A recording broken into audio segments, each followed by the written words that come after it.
The first thing Elliot Turner registered was the smell of pancakes burning. The second thing was that he could not move his left arm because it was pinned under something that weighed roughly as much as a refrigerator and was unmistakably breathing. He opened his eyes to a ceiling he didn't recognize, exposed cedar beams, a lazy fan turning overhead, and then to a chest he recognized even less. Broad, warm, scarred faintly along one collarbone in a way that suggested the scar had a story, and that the story was not a fun one. His cheek had apparently spent the night against that chest like it belonged there. Okay, Elliot thought, with the calm of a man who had clearly not caught up to his own situation yet. This is new. 12 hours ago, Elliot Turner had been a 26-year-old paralegal in Cincinnati, eating lo mein directly out of the container and half watching a rerun before falling asleep on his couch. 12 hours ago, Alpha had meant the loudest guy in a group project. He had not had a mate. He had certainly not had 5 children. He had 5 children now. He knew this with the sudden, sourceless clarity of a person waking up inside somebody else's life, the way you know your own name. Except the name wasn't his either. It was Eli's. Eli Whitlock, 24, mated 3 months ago in a ceremony he had no memory of attending, to a man currently using him as a body pillow. The door slammed open with the force of a small war. "Papa Eli's awake!" bellowed a voice that could not have belonged to anyone over the age of 8, and then there were children. Actual children, 4 of them stampeding through the doorway in pajamas patterned with dinosaurs and rocket ships, and a 5th trailing behind with the exhausted dignity of a teenager who had been up since 6 doing damage control on a kitchen fire. "Dad." Milo set the stove on fire, the teenager reported, flat and resigned, like he was reading a weather forecast. "Again, it wasn't on fire," said a boy, who could only be Milo, 8 years old and deeply offended by the accusation. "It was smoking. There's a difference." The chest under Elliot's cheek moved. A rumble, low, that took Elliot a full second to identify as a laugh, because nothing about the man's face, when Elliot finally worked up the courage to look at it, suggested he laughed often. Dane Whitlock had the kind of jaw you could set a level against, and eyes the color of wet slate, currently half-lidded with sleep, and, if Elliot wasn't imagining it, faint amusement. "Out," Dane said to the children, not unkindly, in a voice that nonetheless made all 4 small ones freeze like he'd flipped a switch. "Your papa needs 5 minutes before the interrogation starts." "But he died yesterday and came back different," said the smallest one. Couldn't have been older than 4, wild dark curls, missing a front tooth, with the terrifying bluntness only small children possess. Aunt Cora said, "Poppy." The teenager, clearly the oldest, 17 or so, with his father's jaw and a permanent expression of someone doing math in his head, put a hand on the little girl's shoulder and steered her toward the door. "Papa didn't die. He hit his head. Come on, let's go save what's left of breakfast." The door shut. The stampede receded down the hallway, punctuated by Milo's aggrieved defense of his cooking, and Poppy's continued insistence that something supernatural had happened in this house. "Thank you very much." Silence. Elliot became abruptly, painfully aware that he was still lying half-sprawled across the chest of a total stranger who happened to be, apparently, his husband, and who was now looking down at him with an expression Elliot could not read at all. "You don't remember them," Dane said. It wasn't a question. There was no version of this where lying worked. Elliot had never been a good liar even in his old life, and something about the weight of that gray gaze suggested lying to this man specifically was a project doomed from conception. "I don't remember anything," Elliot admitted. I know their names showed up in my head like a file downloading, but I don't remember them. I don't remember you. I don't remember getting married. I fell asleep in Cincinnati and woke up in a house with 5 kids and a..." He gestured, helplessly, at the general expanse of Dane. A "you" he expected anger. He'd built up, in the 3 seconds it took to say all that, a full internal script for the ruthless Alpha, throwing him out of the bed, out of the pack, out of the life he'd apparently married into with no context and no consent. Everyone knew Alpha Whitlock's reputation. Even Elliot, less than a day into inheriting Eli's memories in fragmented, unreliable bursts, knew that much. Cold. The man who'd taken over Ashwood Hollow's pack lands at 22 and hadn't lost a challenge since. Instead, Dane sat up slowly, dislodging Elliot with more care than his size, and studied him for a long moment like he was reading weather off a horizon. "Then we'll start over," Dane said. "That's it? That's your whole reaction? What would you like it to be?" A single dark brow lifted. Screaming might scare Poppy. She's already decided you were possessed. Despite himself, Elliot laughed, a short, startled bark of a sound. She wasn't wrong, technically. No, Dane agreed, and there was something at the corner of his mouth that might, on a more expressive man, have been called a smile. She wasn't. From down the hall came a crash, a shriek of laughter, and Milo's voice yelling something about the smoke detector being personally against him. Dane closed his eyes briefly, the long-suffering patience of a man who had clearly had this exact morning, or one very like it, more times than he could count. 5 kids, Elliot said, mostly to himself, testing the shape of the sentence in his mouth. I have 5 kids. We have 5 kids, Dane corrected, and got out of bed, and if Elliot's stomach did something complicated and unfamiliar at the casual weight of that "we," he decided, firmly, that it was hunger. Nothing more. He had bigger problems. Somewhere down the hall, a smoke detector had started screaming in earnest, and he had apparently married directly into the middle of a war zone with no basic training. He got up to go find pants. Breakfast was less a meal than a controlled demolition. By the time Elliot made it to the kitchen, in borrowed sweatpants that fit suspiciously well, because apparently he and Eli shared a body down to the inseam, the fire had been extinguished, literal. Milo had been banned from the stove until his 18th birthday. Dane's words, delivered with the gravity of a legal ruling, and the teenager, whose name resolved itself in Elliot's borrowed memory as Caleb, 17, was salvaging what could be salvaged of the pancakes with the weary competence of a field medic. Elliot took a head count, because apparently that was a thing he needed to do now. Caleb, 17, steady-eyed, quiet, the kind of oldest child who'd learned early to hold a household together and had never quite put the habit down. Twins, a boy and a girl, Ren and Wyatt, 12, who finished each other's sentences and appeared to communicate half the time in a private economy of eyebrow movements Elliot had no hope of translating. Milo, 8, arsonist in training, currently sulking over the stove ban with a bowl of cereal he was eating, like it had personally wronged him. And Poppy, 4, missing one front tooth, still eyeing Elliot with deep suspicion from behind Caleb's leg, like she expected him to sprout a second head at any moment. So, Elliot said, into the silence that followed his entrance. It's me. Still me. Just a little confused about some stuff. Like where the coffee is. You don't drink coffee, said Ren. You hate coffee, said Wyatt. You had 1 cup in June and threw it up, they finished together, with the deadpan precision of a Greek chorus reporting a fact everyone in the room already knew. Right, Elliot said faintly. Great. Good to know. Poppy inched out from behind Caleb's leg just slightly, studying him with her head tilted, in the unblinking way small children have of making adults feel personally on trial. Are you going to forget how to be Papa? She asked, small voice. Enormous question. The kitchen went quiet in a different way, not the chaos quiet of the smoke alarm being handled, but something with weight to it. Caleb stopped moving the spatula. Even the twins' eyebrow language paused. Elliot didn't have an easy answer.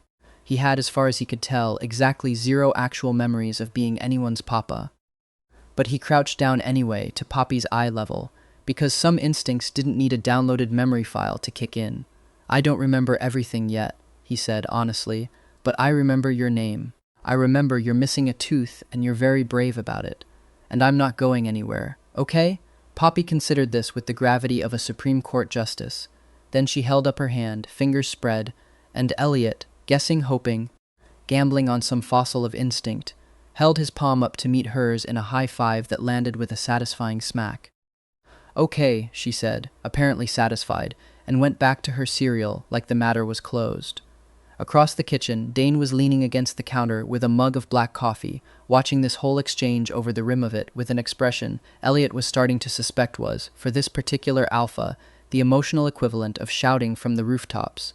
Elliot straightened up, dusted off his knees, and found gray eyes already on him. What? He said. Nothing, Dane said.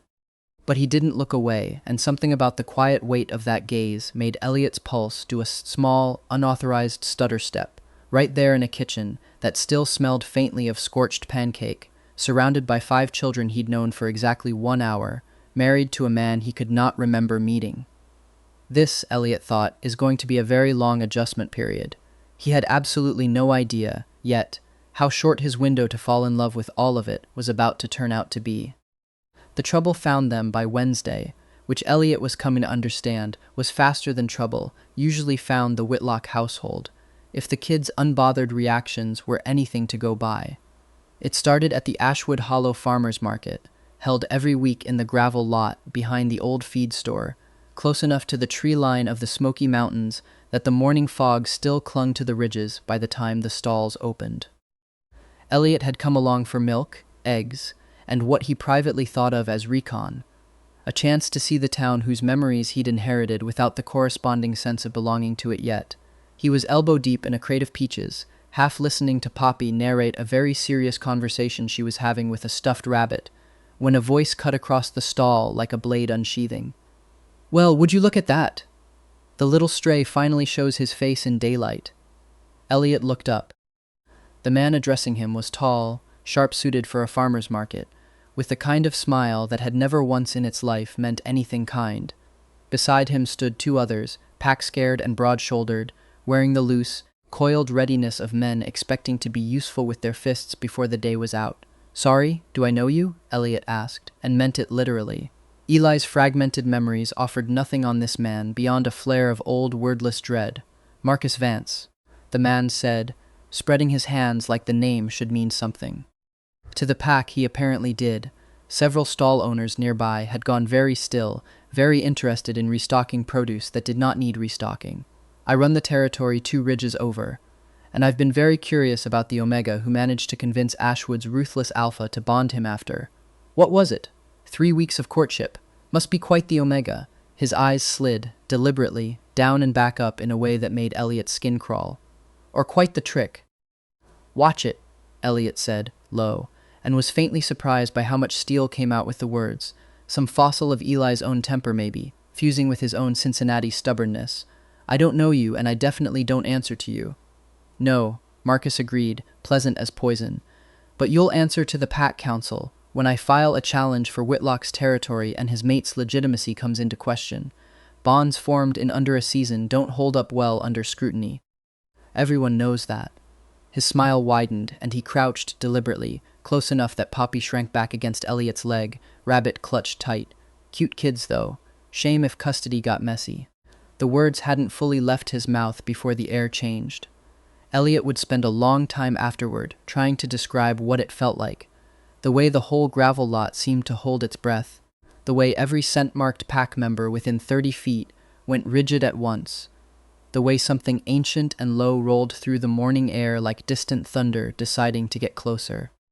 He didn't need Eli's memories to understand the sound that came out of Dane Whitlock's chest as he crossed the lot in 4 unhurried strides. He understood it in his bones, the way every living thing understands the sound a predator makes right before it stops being patient. Dane didn't touch Marcus Vance. He didn't have to. He simply stepped between him and Elliot, between him and the children, with a stillness that was somehow louder than any shout, and the whole market seemed to exhale when he spoke. "You have exactly one thing to say to my mate," Dane said, voice pitched low, terrifyingly even, "and it had better be an apology." Marcus's smile flickered, just at the edges, a crack in the paint. "I'm simply raising a legal question about the bond's legitimacy. Whitlock, no need to." "The bond," Dane said, and reached back without looking, finding Elliot's hand with unerring precision and lacing their fingers together in front of the entire market, "is not up for council review, because it is not incomplete. It is not fragile. It is not a question." His thumb pressed once, deliberate, against the back of Elliot's knuckles.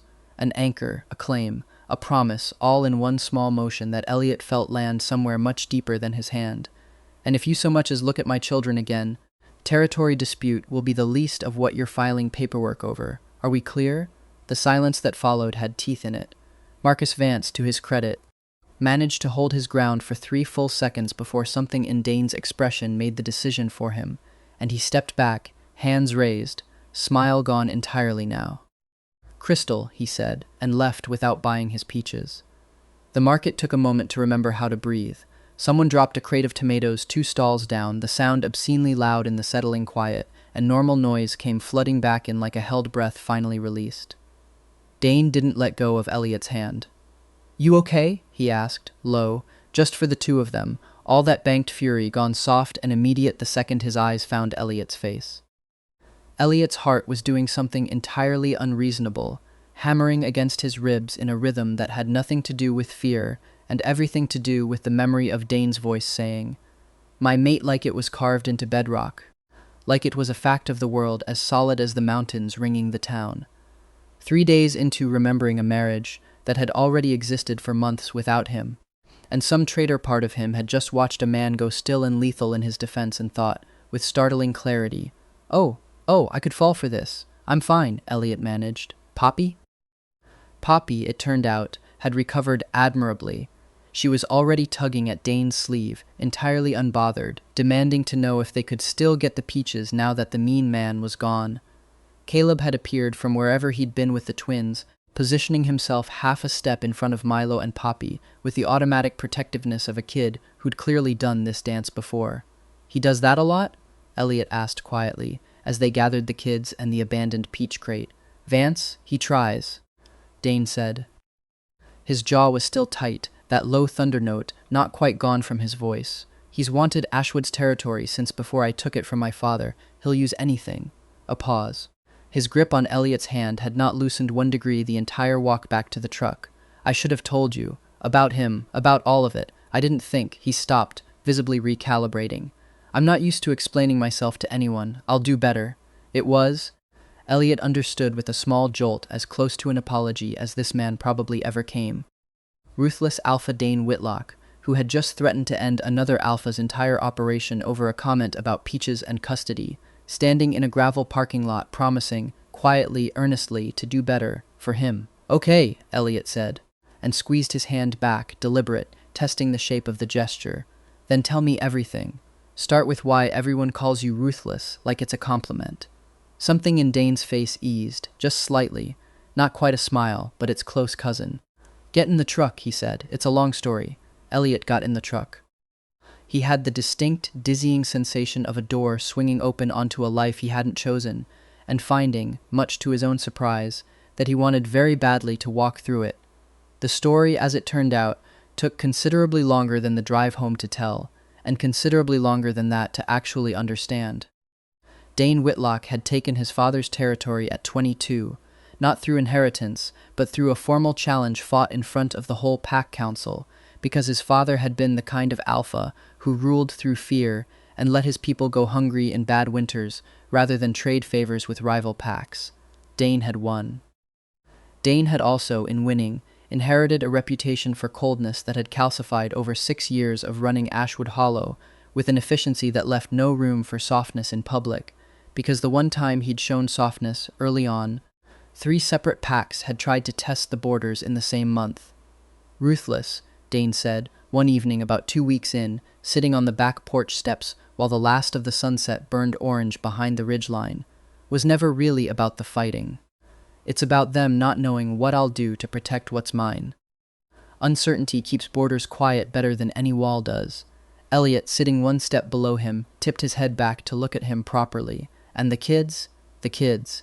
Something shifted in Dane's face, not guarded exactly, but careful, like he was handling something breakable.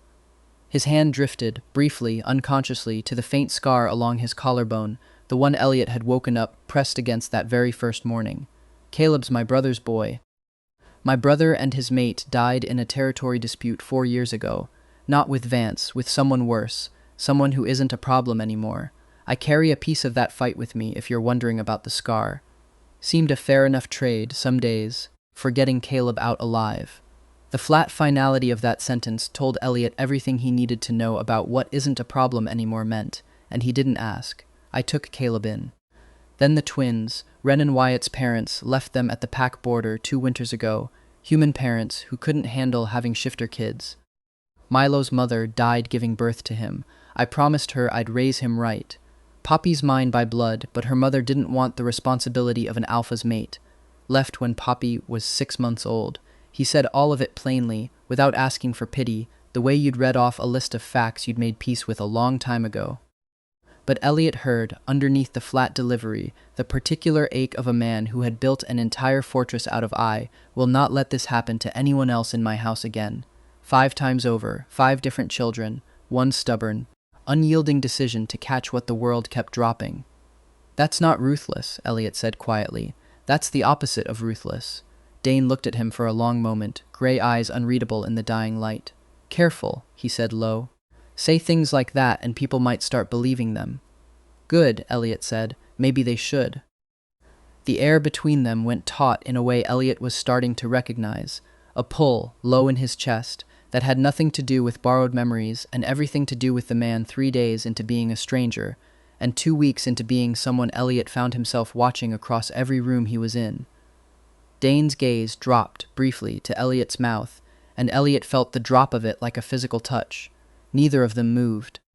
Somewhere behind them, the screen door banged, and Milo's voice announced at top volume that Poppy had put a frog in Wyatt's shoe, and the moment dissolved into the ordinary chaos of the house, reclaiming them both. But Elliot caught, just before Dane stood to go handle the frog crisis, the corner of his mouth curving, soft, real, entirely for Elliot, and carried the warmth of it with him for the rest of the night. The kids, it turned out, were easier to fall for than Elliot had expected, and harder to keep up with than he'd feared. Caleb warmed slowest and most completely, in the particular way of oldest children who'd learned not to trust easily.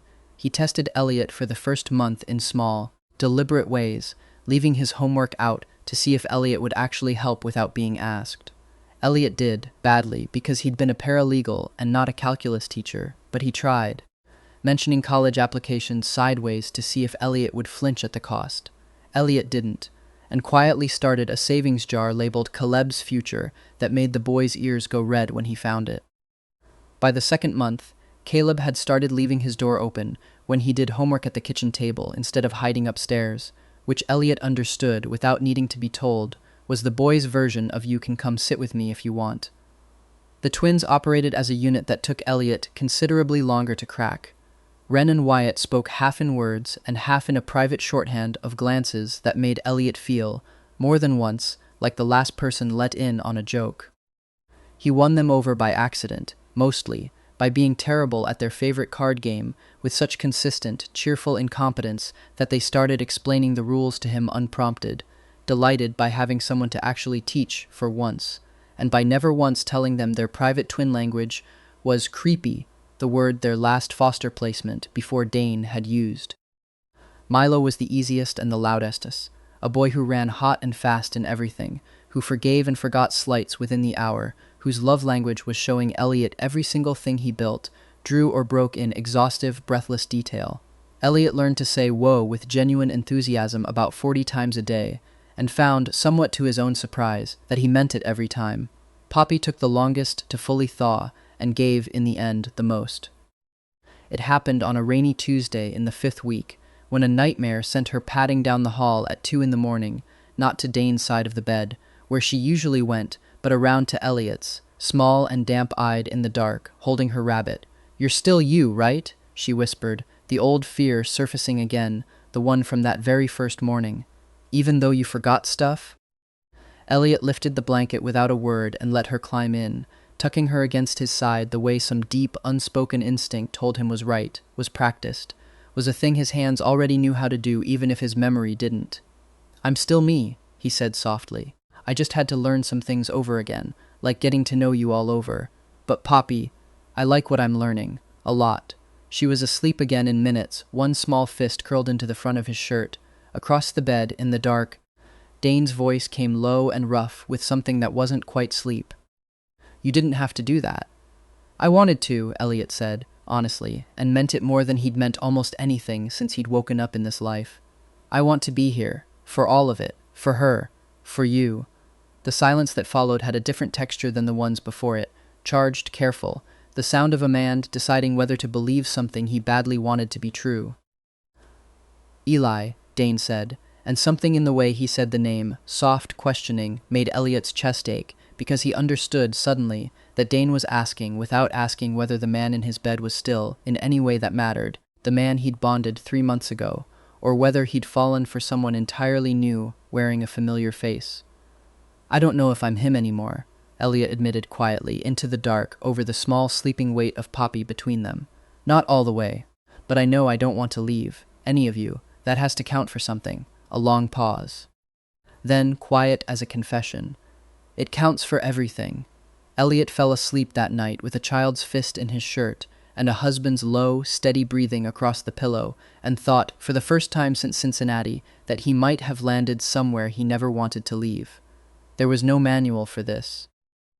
Elliot had looked, half joking, half desperate, in the second week. Some pamphlet, some pack elder's guidebook, anything titled "So You've Transmigrated into Your Own Marriage." A beginner's guide, and found nothing but Rosa Alvarez laughing so hard at the question she had to sit down. "Nobody hands you a manual, sweetheart," she'd told him, wiping her eyes. "You just get up every day and do it again, a little less badly than the day before, until one morning you realize you stopped counting the days." He clung to that advice more than he let on. The learning curve was steepest in the small, unglamorous hours, the ones that never made it into any story about ruthless alphas or fated mates. It was in learning that Wren got migraines when she skipped breakfast and had to be handed toast before she even opened her mouth to complain about anything. That Wyatt, despite outward bravado, was quietly, deeply afraid of thunderstorms and needed someone sitting with him, not talking, just present until they passed. That Milo's wild energy burned brightest, right before he crashed hard, and the trick was catching him for a story 10 minutes before that crash, instead of fighting the meltdown after. It was in learning Caleb's silences, which ones meant "leave me alone," and which ones, quieter and heavier, meant "please don't." It was also in finally putting names to the extended cast of the household, chief among them Aunt Cora, Dane's older sister, who lived 4 miles down the ridge road, dropped by unannounced at least twice a week with either a casserole or a piece of gossip, sometimes both, and had apparently been the one to plant the possessed theory in Poppy's head after hearing Elliot had hit his head. Elliot met her properly in week 3, braced for judgment, and got instead a bone-crushing hug and the blunt assessment that he seemed steadier already, which he decided to take as a compliment. It was in the ordinary catastrophes, too. The week Elliot tried to do the twins' laundry and turned Wyatt's favorite shirt an alarming shade of pink, which Wyatt wore anyway, defiantly, for a week straight, out of spite, until it became, against everyone's expectations, his favorite shirt on purpose. The Tuesday Poppy decided, apropos of nothing, that she would only answer to Princess Firefly for 48 consecutive hours, and Dane went along with it with such total, deadpan commitment. Addressing pack business calls as "please hold, Princess Firefly requires my attention," that Elliot had to leave the room twice to laugh without being seen. He learned Dane in the same slow, unglamorous way. He learned that the alpha who could silence a hostile crowd with 4 words also hummed, low and tuneless and entirely unaware of himself, while doing dishes, something Elliot discovered by accident one evening, standing in the kitchen doorway with a dish towel in hand, utterly disarmed by the sight of it. He learned that Dane read to Poppy every night in a voice that dropped an octave for villains and rose, faintly absurd. For anyone with a British accent in the story, a performance so committed Elliot began finding excuses to loiter in the hallway just to listen. He learned that underneath the reputation, underneath the scars, the flat warnings, the low thunder rumble that had once made an entire farmer's market forget how to breathe, was a man keeping a ledger of small kindnesses nobody had ever done for him, and quietly, deliberately, doing every single one of them for his children instead. "You watch me a lot," Dane observed one night midway through the 2nd month, catching Elliot's gaze across the kitchen for the 3rd time that evening. "You're interesting to watch," Elliot said, unbothered, leaning against the counter, with a mug of tea he'd finally learned to make the way Eli apparently liked it. "Too much honey, not enough water," the twins had informed him with great authority. "The whole county thinks you're made of granite.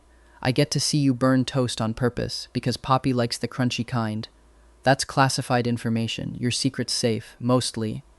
Elliot tilted his head, considering him over the rim of his mug. "Can I ask you something? Always. Why didn't you remarry, before me I mean, or find someone? You'd been doing this alone a long time before Eli showed up. 5 kids, a whole territory. Anyone would understand if you'd wanted help sooner." Dane was quiet for a moment, drying a plate with more attention than the task strictly required. "I did think about it," he admitted finally, "more than once. There were offers. Pack matches, political ones mostly, the kind of arrangement that makes sense on paper." He set the plate down, met Elliot's eyes. "But every time, I pictured someone in this house who was here for the territory, for the alpha, and just tolerating the 5 kids that came attached like an inconvenience. And I couldn't do it. I'd rather raise them wrong on my own than raise them right next to someone who saw them as a cost of doing business. Something in Elliot's chest went soft and aching. And Eli? The original bond, why him? Because the very first thing he ever said to me, at the introduction our pack elders arranged, Dane said, and for once there was no careful distance in his voice at all, wasn't a question about territory or title. It was which one of your kids likes dinosaurs. Because I brought 5 different books and I didn't want to guess wrong. He'd done homework, on all 5 of them, before he'd even met me properly. A pause, and something crossed his face that was almost wondering. You did something similar, actually. That first week. You crouched down to Poppy's level before you ever asked me a single question about the marriage or the territory or any of it, I noticed.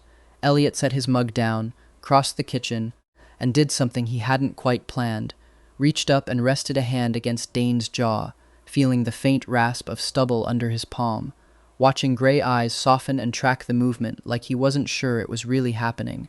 I think, Elliot said quietly, whoever I was in my old life, and whoever Eli was before I got here, we might have had the same instincts, kids first. Everything else after. He smiled, small and a little shy, a feeling he hadn't expected 2 months into a marriage he'd woken up inside of. Lucky you. Got the same guy twice. Lucky me, Dane agreed, low, and didn't move away when Elliot's thumb traced, gentle, along his cheekbone, both of them caught for a long moment in the quiet dish towel forgotten on the counter. The whole house asleep and unaware of the small, enormous things settling into place in the kitchen at midnight. It wasn't a kiss, not yet. That was still weeks away, still waiting for a ladder and a gutter and a Saturday afternoon to happen properly. But it was the moment Elliot understood, with total certainty, that he wasn't just adjusting to this life anymore. He was building one, brick by unglamorous brick, and he intended to keep laying them for as long as this man would let him. By the 2nd month, something had shifted between them that neither of them had a name for yet, though the kids, Ren and Wyatt especially, with the merciless observational skills of 12-year-olds, had absolutely noticed and were not shy about commenting. "You guys keep looking at each other," Wyatt announced one dinner, apropos of nothing, around a mouthful of mashed potatoes. "It's weird," Ren agreed, like the beginning of a movie before people start kissing. "Ren," Caleb said, mortified, at the exact moment Poppy chirped, delighted, "Are you gonna kiss?" Dane, to his eternal credit, did not choke on his water, though it was a near thing. Elliot, less composed, went the color of the tomato sauce. "Eat your dinner," Dane said, with the particular gravity of a man exercising enormous self-control, and the table dissolved into giggling that took the rest of the meal to fully die down. But the twins weren't wrong, and both Elliot and Dane knew it. It showed in small things. In the way Dane had started finding reasons to be in whatever room Elliot occupied, fixing a cabinet hinge that had worked fine for years, sharpening knives that didn't need sharpening, always within arm's reach, always with some flimsy pretext that fooled exactly nobody. In the way Elliot had started leaving a 2nd mug of coffee, black, unsweetened, the way Dane took it, on the counter every morning without being asked, and the way Dane's face did something complicated and soft every single time he found it waiting. It showed, too, in the one real fight they had, small as fights went, but the kind that taught Elliot something important about the shape of this new life.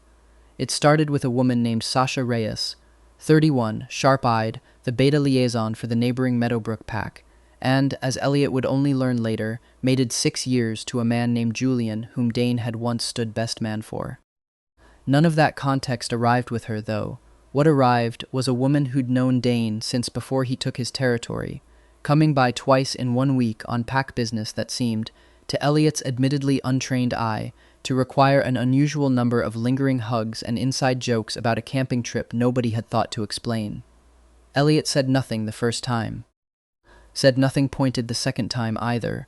Technically, though he was aware his nothing came out, clipped enough that even Caleb, setting the table, glanced between his father and Elliot with the wary attentiveness of a kid bracing for weather. It came to a head that night, after the kids were in bed, in the kitchen, in the particular hushed, but not quiet register of 2 adults trying to argue without waking a house full of light sleepers. "You've been off all week," Dane said, not accusing, just observing, arms crossed, watching Elliot scrub a pan that did not need that much scrubbing. "I'm fine. You keep saying that when you're not fine. I've noticed the pattern." A beat. "Is this about Sasha?" Elliot's jaw tightened, which was answer enough. "It's stupid," he said, setting the pan down harder than necessary. "I don't even have the right to be. I've only been awake inside this marriage for 2 months. I don't remember the wedding, and I don't have any claim to be jealous of a woman you've apparently known for 15 years. So it's stupid, and I'd like to stop feeling it now, please, if that's an option." Elliot. Dane crossed the kitchen, caught his hands before he could go back to the pan, made him stop and actually look at him. "Sasha and I grew up in neighboring packs. We were friends as kids, nothing more, ever, and she's mated, has been for 6 years, to a man I've stood as best man for. She's here because her territory's having a dispute with Vance's people, and she trusts my read on him more than most of the council." His thumb moved, slow, over Elliot's knuckles. "But that's not really the question you're asking, is it?" Elliot exhaled, some of the fight going out of him, replaced by something more honest and more uncomfortable. "No," he admitted.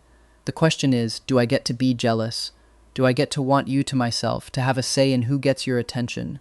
When the whole reason I'm standing in this kitchen is an accident I didn't choose. I didn't earn any of this the normal way. I woke up into it. You think a bond has to be earned the normal way to be real?" Dane's voice had gone low, careful, the way it did when something mattered enough that he wasn't willing to risk saying it wrong. "Elliot, I have watched you learn 5 children from scratch in 8 weeks. I've watched you cry, quietly, in the laundry room, the day Poppy called you Papa, without hesitating for the first time, because you didn't think you'd earned it yet, either. You have been choosing this, choosing all of us, every single day since you woke up in a life you didn't ask for. That's not an accident anymore. That stopped being an accident weeks ago." His hand came up to Elliot's jaw, tilting his face up. "You get to be jealous. You get every right this family has to give you, because you've spent 2 months proving you wanted them, not because a bond mark on your neck says so." Elliot's throat went tight. "I didn't know you saw me in the laundry room.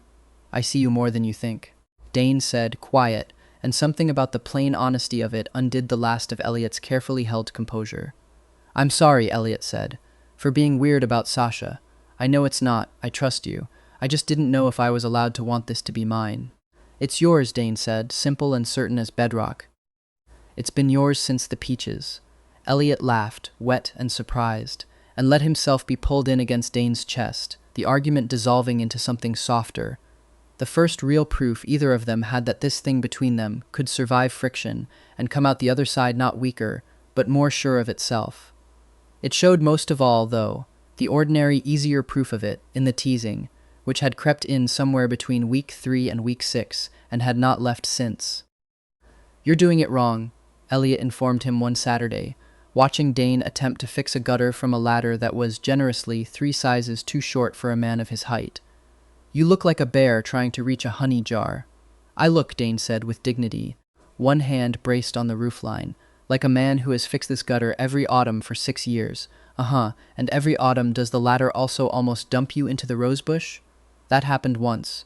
Milo has a whole story about it, Dane. There are hand gestures involved." Dane's mouth twitched, the small, private almost smile that Elliot had started collecting like currency, hoarding the sight of it. "Come hold the ladder, then, if you're so concerned about my dignity."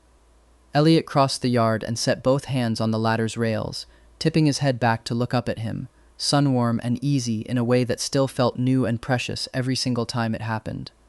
"Your dignity left the building the day you told Poppy the moon was made of cheese, and she asked the vet about it." "That was a long-term parenting strategy," Dane said deadpan, working a fastener loose. "Encourages curiosity. It encouraged Dr. Hensley to think you'd lost your mind." "Dr. Hensley," Dane said, "has met me. She already thought that." Elliot laughed, a real, unguarded sound, head tipping back, and when he looked up again, Dane had stopped working entirely and was just looking down at him instead, gutter forgotten, something unguarded and warm written plainly across a face the whole territory believed incapable of softness. "What?" Elliot asked, breath catching slightly at the weight of that look. "Nothing," Dane said again. His favorite lie, Elliot was learning, the one he reached for whenever the truth felt like too much to say out loud in daylight. But this time he climbed down instead of finishing the gutter. closing the distance between them, with the latter still standing forgotten against the house, and reached out to tuck a strand of hair back from Elliot's face with a gentleness that didn't match anything the rest of the county believed about him. "You make this house feel different," Dane said, low, rough at the edges. "Warmer. I didn't know it was cold until you fixed it." Elliot's heart did something enormous and unruly in his chest. "That's a lot of feelings for a man fixing a gutter." "I contain multitudes," Dane said, dry, and then, before either of them fully decided to let it happen, he was leaning in, and Elliot was tipping up to meet him, and the first kiss of Elliot's second life landed soft and unhurried. In the honeyed light of a Saturday afternoon, gutter tools scattered forgotten in the grass. 6 weeks of careful teasing finally resolving into something neither man wanted to pull back from. It was Poppy shrieking with delight from the kitchen window. "They're kissing! Wren, they're actually kissing!" That finally broke them apart, both laughing against each other's mouths, foreheads pressed together, the gutter still unfixed, and neither of them remotely sorry about it. "Worth the ladder," Elliot said, breathless. "Worth 6 years of ladders," Dane agreed, and kissed him again, slower this time. While somewhere behind them, the whole house erupted into cheering that would be recounted, with increasing embellishment, for weeks. The good months that followed were the kind Elliot would have called too easy if he'd known then what was coming. He learned the rhythm of pack life, the Sunday dinners with Dane's second-in-command, a broad, laughing woman named Rosa Alvarez, who'd known Dane since he was a snarling teenager and never let him forget it. The school pickup line, where the other parents had slowly stopped whispering about the new mate and started simply waving. The particular chaos of 5 kids, 5 different schedules, which Elliot managed with the same doggedness he'd once brought to filing legal briefs. Except now the stakes were soccer practice and dental appointments, and Wren's sudden, all-consuming interest in the debate team. He learned Dane in pieces too, the way the Alpha softened entirely around his children and stayed guarded with almost everyone else. The way he still, 6 months in, sometimes looked at Elliot like he was bracing for the ground to shift under him again. The low, rare laugh Elliot had made it a personal mission to earn as often as possible. Marcus Vance did not go away quietly. Men like him rarely did. The signs came first as small things, easy to dismiss individually and impossible to ignore stacked together. Border patrols reported unfamiliar scent trails along the eastern ridge, always gone by the time anyone tracked them. A courier from the county records office let slip, awkwardly, that someone had been requesting copies of the Whitlock mate bond filing, twice, under 2 different names. Caleb came home from school one afternoon, jaw tight, to report that a boy in his class had asked, with the particular cruelty only teenagers manage, whether it was true his new stepdad wasn't really who he said he was. Elliot held his temper through dinner and lost it entirely once the kids were in bed, pacing the kitchen while Dane, arms crossed, watched him with the grim patience of a man who'd seen this exact storm building for weeks and had been dreading the moment it finally broke over his family instead of just his borders. "He's going to try something at the gathering," Dane said finally, quiet, public, in front of the whole council, where he thinks I can't just make it go away with a threat. "Then let him try," Elliot said, though his stomach had gone tight and cold at the thought of Puppy's face if strangers started asking her questions about whether her papa was really her papa. "I'm not going to hide from this. I'm not going to hide us." Dane crossed the kitchen and pulled him in, chin resting against the top of his head, and for a long moment neither of them said anything at all. Just stood there in the quiet, gathering themselves for whatever the ridge and the river and Marcus Vance's ambition were about to bring down on their family. It came to a head at the Fall Pack Gathering, a territory-wide event held on neutral ground by the river, meant for trade and treaty renewal, attended by alphas from every pack for 50 miles. Elliot had come with the kids, half listening to Rosa's rundown of which packs were feuding with which, when the air changed the way it had at the farmers' market months before. That same held-breath stillness, except worse, because this time Marcus Vance had brought his own counsel with him, and a folder, and the particular smug composure of a man who believed he'd found a loophole. "I move to formally challenge the legitimacy of Alpha Whitlock's mate bond," Marcus announced to the assembled council, loud enough to carry across the whole gathering, on the grounds that the mate in question underwent a documented, Witnessed identity break 6 months ago. Whatever soul currently occupies that bond was not the one who consented to it. The words landed like a dropped stone into still water. Elliot felt every eye in the clearing swing toward him, felt Caleb go rigid beside him, felt Poppy's small hand find his and grip hard. "That's absurd," Rosa snapped, but the council elder in the center chair, an old, silver-maned alpha named Everett Cole, who Elliot's borrowed memory identified as fair but rigidly by the book, held up a hand for silence, expression grave. "It is a legitimate question of pack law," Everett said, not unkindly, but not in Elliot's favor either. A bond requires consent from both parties as they exist at the time it's invoked. If the mate's identity, consciousness, whatever term applies here, has genuinely changed, the council is obligated to examine whether that consent still holds. His eyes moved to Elliot, not unsympathetic but immovable. "Alpha Whitlock, Eli. I need you both to speak to this, under oath, before the full council." Dane's hand found Elliot's other side, gripping tight enough to ground rather than hurt. "Say the word," he murmured, low, just for Elliot, "and I end this the old way. Right here." It would have been easy, Elliot understood, watching the barely leashed fury banking behind Dane's eyes, watching Marcus's smug composure, to let Dane solve this the way Ashwood Hollow solved most things, with strength and certainty and the threat of consequence.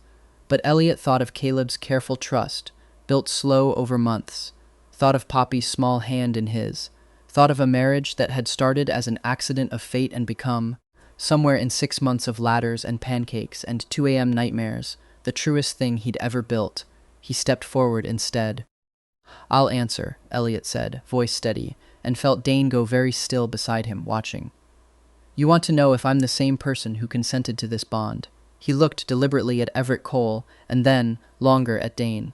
"I'm not entirely. I don't remember the wedding. I don't remember falling in love with him the first time.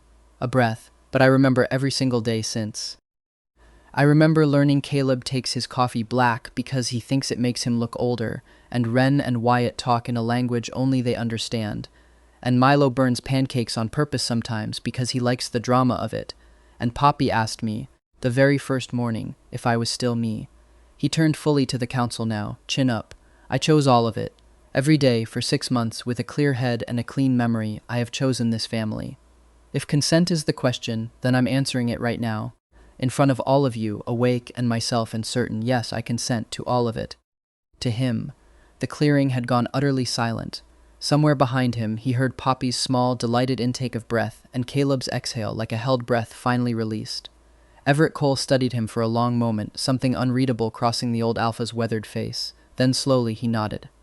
"Council law requires consent," he said, "not memory. This bond stands, reaffirmed, on the record, before witnesses." His gaze cut, sharp and cold, to Marcus Vance.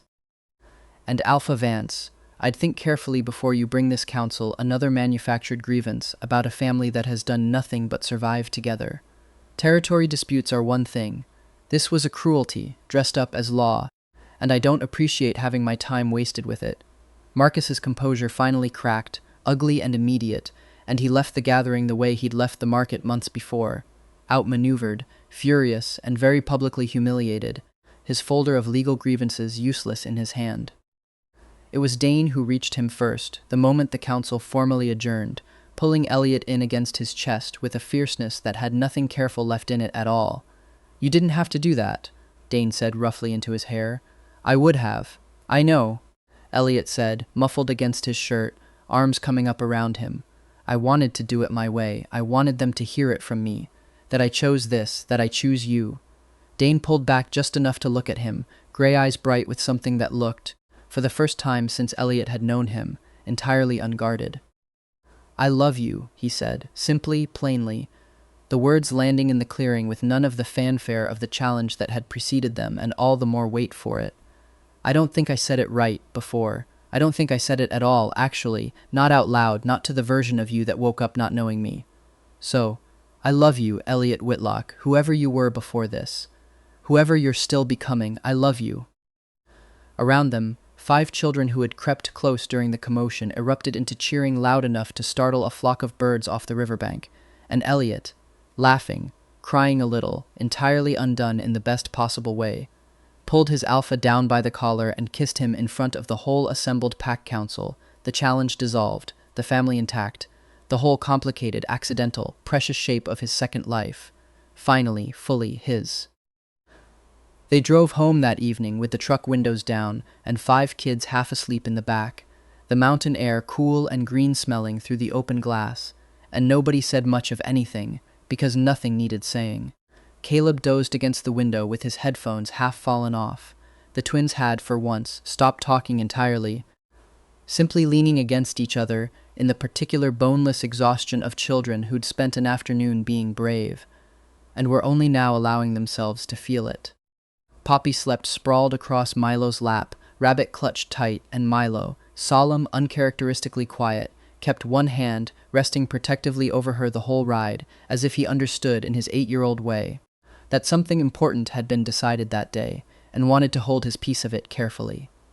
Elliot reached across the console and found Dane's hand resting on the gear shift, laced their fingers together the way Dane had done first, weeks ago, in a farmer's market parking lot, and felt the whole day settle into something warm and certain in his chest.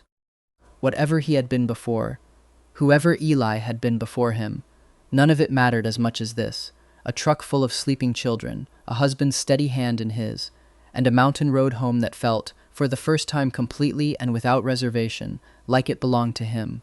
They had technically already been married. But 6 months after the pack gathering, on a clear spring afternoon with the dogwoods blooming white along the ridge, Dane and Elliot stood beneath a trellis Caleb and Milo had built together, slightly crooked, fiercely proud, load-bearing entirely on account of Milo's insistence that it needed at least 4 more nails than that, Caleb. It's gonna fall down. And did it again properly on purpose, with Elliot fully present for every word. Rosa officiated, gruff and visibly emotional in a way she pretended, unsuccessfully, not to be. Poppy, now 5, was flower girl and treated the responsibility with the seriousness of a state funeral, scattering petals with military precision and glaring at anyone who dared walk on them wrong. Ren and Wyatt stood as witnesses in matching outfits they'd fought about for a week, and then, at the last minute, decided they loved. Caleb stood at Dane's side as best man, steady and dry-eyed until the vows started, at which point he gave up the performance entirely and cried without apology, which set off a chain reaction through most of the assembled pack. I already promised you everything I have once, to a version of you I barely got to keep my promise to, Dane said, voice rough, holding both of Elliot's hands like he intended never to let go of them again. So this time I want to promise it to you, not the memory, not the idea, you, the man who chose 5 kids and a house full of chaos with a stranger and stayed. Who fixes gutters wrong on purpose now just to make me climb the ladder with you? Who taught my daughter that being brave doesn't mean not being scared? I love the man standing in front of me today more than I have ever loved anything, and I intend to spend every single day proving that's still true. Elliot, for his part, had prepared something eloquent and had thrown it entirely out the window somewhere around the 3rd dogwood petal poppy flung directly into his face. I woke up in your bed with no memory of you and 5 kids who thought I might be possessed, Elliot said, and the crowd laughed, warm and easy, and somehow that turned into the truest, best thing that's ever happened to me. I don't need the memories back anymore. I have better ones now, ones I built myself, on purpose, wide awake. I choose you, Dane Whitlock. Ruthless alpha, terrible ladder technique, the softest heart in 5 counties even though you'll deny it to your dying day. I choose all of it, forever. They kissed to the sound of 5 children cheering loud enough to send birds scattering from every tree on the ridge, and somewhere in the crowd, Rosa was overheard telling Everett Cole, with enormous satisfaction, that she'd known it would end this way since the very first week. 2 years after the wedding. The thing nobody warned Elliot about, in all his months of learning to be a father to 5 children and husband to one extremely stubborn alpha, was that happiness didn't get less chaotic once you settled into it. It just got chaotic in cozier, more familiar ways. The morning had started, as most did, with Poppy climbing into their bed before sunrise, unbothered by the fact that she was, at 7, allegedly too old for it, a claim she made loudly, and often while doing it anyway.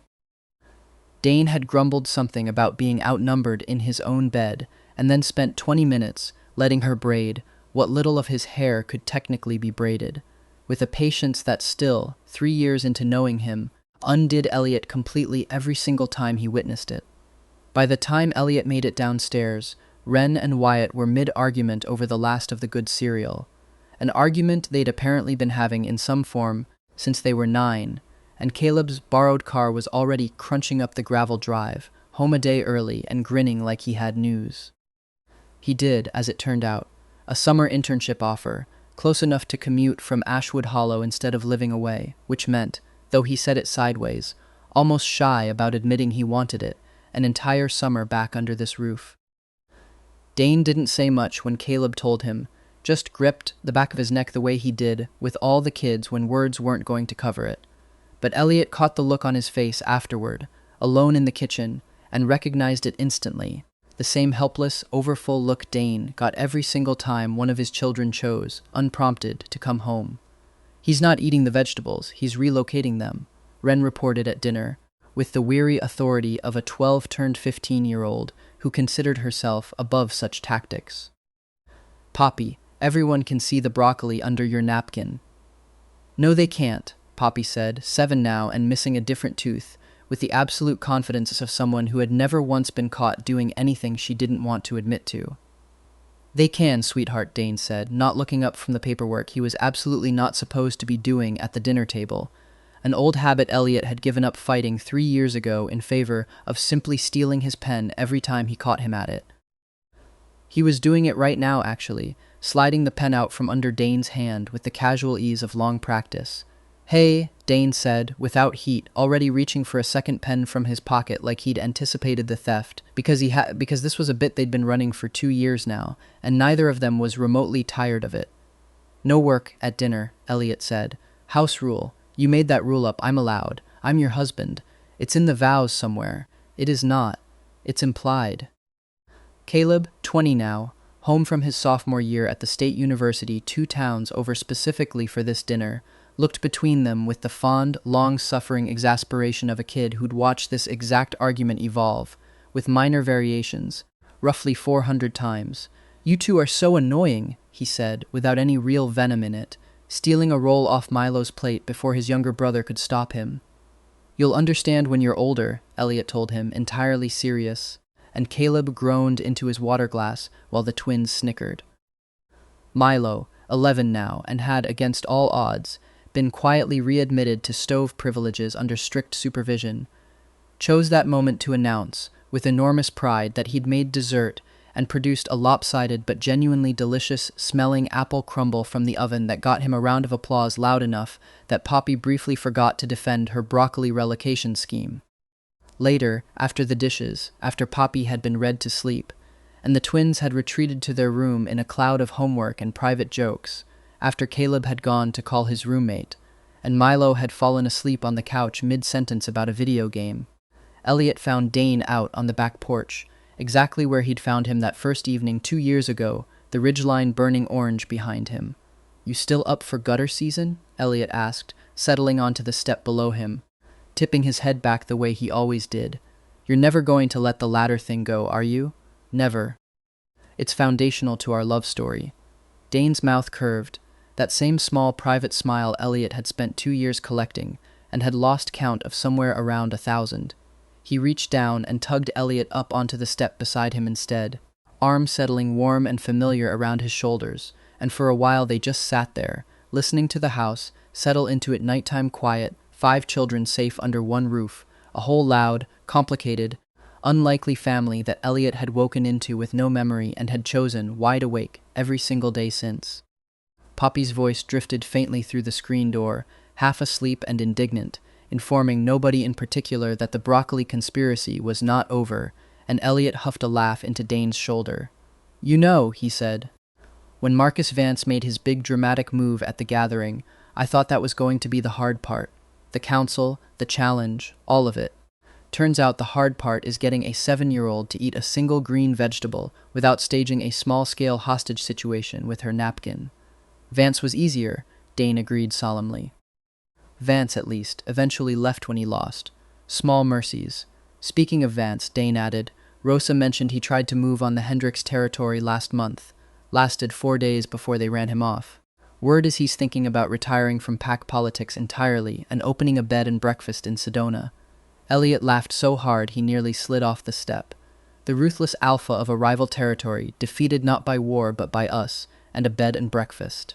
There is a certain justice to it, Dane allowed, the ghost of a smile in his voice.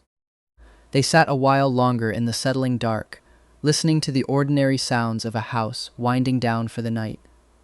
A floorboard creaking upstairs where Wren was almost certainly still awake, reading with a flashlight under the blanket. Wyatt's window fan humming steady against the crickets outside, the far-off clink of Milo's video game controller finally, mercifully, going quiet as sleep won out.